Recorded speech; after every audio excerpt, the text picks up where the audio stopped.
14ই শাবান অর্থাৎ যেটা দিবাগত রাত, শবে বরাত, লাইলাতুল বারাত যেটাকে বলা হয়, এই ফজিলতপূর্ণ রাতে বেশি বেশি দোয়া, ইবাদত, কান্নাকাটি করা, আল্লাহর কাছে বন্দিগি করা এবং পরদিন রোজা রাখা, এটা একটা আমল।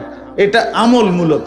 শবে বরাত কোনো উৎসব না, শবে বরাত কোনো অনুষ্ঠান না, শবে বরাত একটা আমলের রাত। আমলের রাত আমরা এটারে উৎসব বানাই ফেলি। ফ্যাঁস হইল এনে আমরা বুঝছি শবে বরাত মানে 12 ডেক খিচুড়ি। হ্যাঁ, শবে বরাত মানে 60টা করে জিলাপি। শবে বরাত মানে হইলো 60টা করে জিলাপি। বুঝছি নি কথা? ঠেলা ঠেলি করে জিলাপি লইছে শবে বরাত। কি লই আইছো? শবে বরাত লই আইছি। এই যে হাতে শবে বরাত, শবে বরাত নিছে, এটা নেই শবে বরাত। এ তো ইবাদতের রাত, ইবাদতের রাত।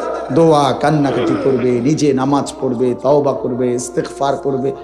এই জন্য শবে বরাত এই আগামী শুক্রবার দিবাগত রাতে, এমন সময় লাইলাতুন নিসফে মিন শাবান। এজন্য ওই দিন নিজে নিজে যত বেশি সম্ভব যার যে দূর শরীরে কুলায় ইবাদত করবেন, পরের দিন রোজা রাখবেন। তাহলে এই মাসে হলো এই 3টা আমল বড় দাগে।